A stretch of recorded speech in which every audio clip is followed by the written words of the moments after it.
Thank you. I would like to thank first the organizing committee for giving me this opportunity to present. So my name is Abenezer and I come from Ethiopia, from Addis Ababa University, and this is my disclosure. So I will be presenting about the role of bedside ultrasound, optic nerve sheath diameter measurement to follow intracranial pressures. So to say something about neurosurgery in Ethiopia, neurosurgery is a young profession in Ethiopia, and there were only 3 neurosurgeons in 2006 serving for the entire country. And with the start of the training programs in 2006, currently we have 34 practicing neurosurgeons and 73 residents in 3 training programs for a total population of 110 million. And over the last 10 years, we were able to do 17,718 major surgeries in our program.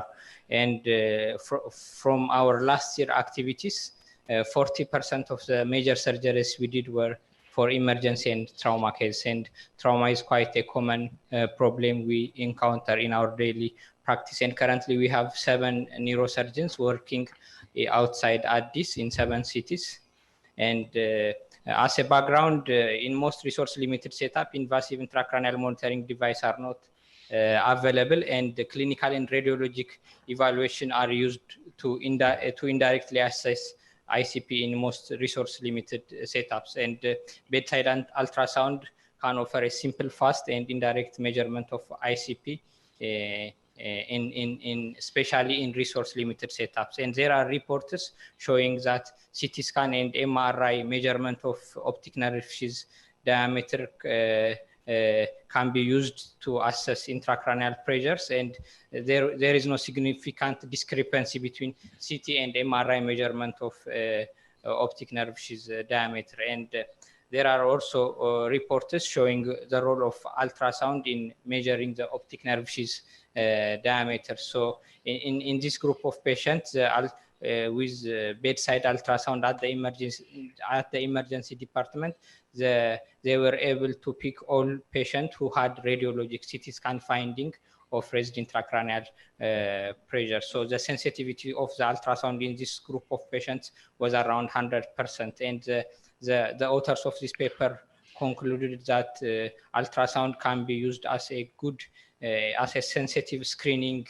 method for assessing intracranial pressure. So when we see the basic embryology, so the optic nerve is derived as an outpouch from the diencephalon, and when it migrates to the orbit, it migrates with the 3 layers of the meninge, the dura, arachnoid, and pia mater, and this forms the optic sheath, and the subarachnoid space within the optic sheath is in direct communication with the subarachnoid space in the intracranial spaces. So pressure can be transmitted directly. And during the 4th week of gestation, the optic nerve is derived from the primitive optic stalk, and the optic stalk in the 7th week of gestation will engulf the hyoidal artery and form the fundus. And the optic nerve has 3 parts, and the bulbar segment of the optic nerve, which is usually 3 millimeter behind the fundus, is the widest part of the optic sheath, and it's more reliable to assess the intracranial pressures. And regarding the learning curve for doing the ultrasound, there are reports comparing CT scan done by board certified radiologist and ultrasound done for optic nerve sheath diameter by emergency physicians who are trained, who have a short-term training, and the finding was the results were comparable. So in our setup, we try to adapt this, and we with the collaboration with emergency department and Professor Getao. So we try to have a training for emergency medicine residents and neurosurgery residents using a butterfly IQ ultrasound, and 16 residents from emergency and 14 residents from neurosurgery were taking the training. So the training consists of each trainee has to do 10 cases on a simulators and 5 cases on each other, and after that they will do the scan on a patient. So the optic nerve sheath diameter can also be used to follow patient, and this is a report showing that the patient with benign intracranial hypertension who presented to the emergency department with the signs of acute raised intracranial pressures. And when the optic nerve sheath diameter was determined, first it was around 7 millimeters, and LP was done, and 17 cc CSF was drained, and the opening pressure was around 30 millimeter of mercury. After the second and third post-op day, the patient came back to the emergency, stating that she had severe headache, and the doctor used ultrasound to detect whether or not this was a post-LP headache. And on the repeat scan, the optic nerve sheath diameter was 4.1 millimeters. So they decided to treat the patient conservatively, and the patient did well. And this is another patient from our hospital. This was a 15-year-old child with a medulloblastoma who presented to the emergency with acute signs of raised intracranial pressures. And because we couldn't do the definitive surgery immediately, we decided to shunt her, and immediately after the child is awake from the anesthesia, she had significant improvement in clinical symptoms. And the optic nerve sheath diameter, which was done initially, was 10 millimeters, and the repeat one, which was done 16 hours after the shunt insertion, was 60 millimeters. So this shows that it can show the change or follow-up of treatment. This is another patient in our hospital. This is a 23-year-old female patient who had a huge left CPA schwannoma, and she had obstructive hydrocephalus with signs of acute hydrocephalus, and the ultrasound measurement of optic nerve sheath diameter was around 5.9 millimeters, and on the fundoscopy she has a clear blurred discs.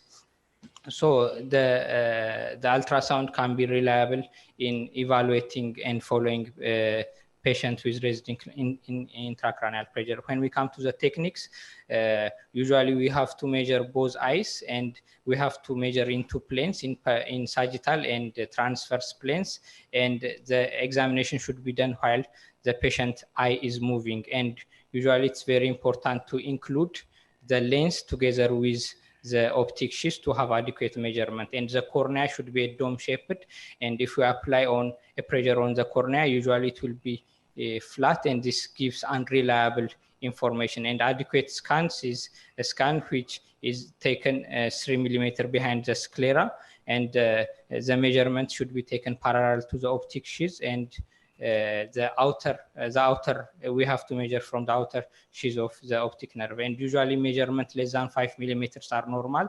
5 to 6 millimeters need clinical correlations, and above 6 are abnormal. So last year and this year we tried to evaluate emergency patients. So we recruited in our hospital 87 patients from September 2018 to May 2011, and these were trauma patients who came to the emergency department, and the median age was 24 years. The youngest patient was 1 year old, and the oldest patient was 78 years old, and around 79% of the patient population were male.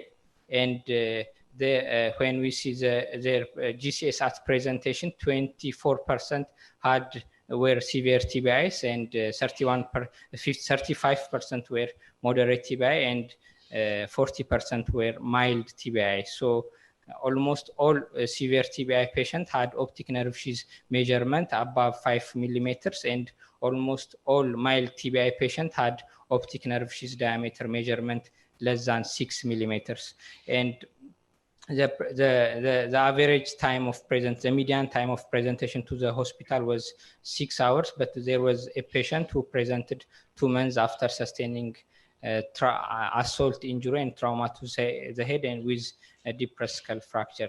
So when we see the severe head injury patient, 11 out of the 21 severe head injury patient had a midline shift greater than 5 millimeters on their CT scan. So their CT scan result can be correlated with the optic nerve sheath diameter, because almost all of them had an optic nerve sheath diameter measurement above 5 millimeters. And on follow-up, on re-evaluation on the next day, 5 of the 21 severe head injury patients had improvement in GCS by 2 scores, and the optic nerve sheath diameter measurement done on the next day had some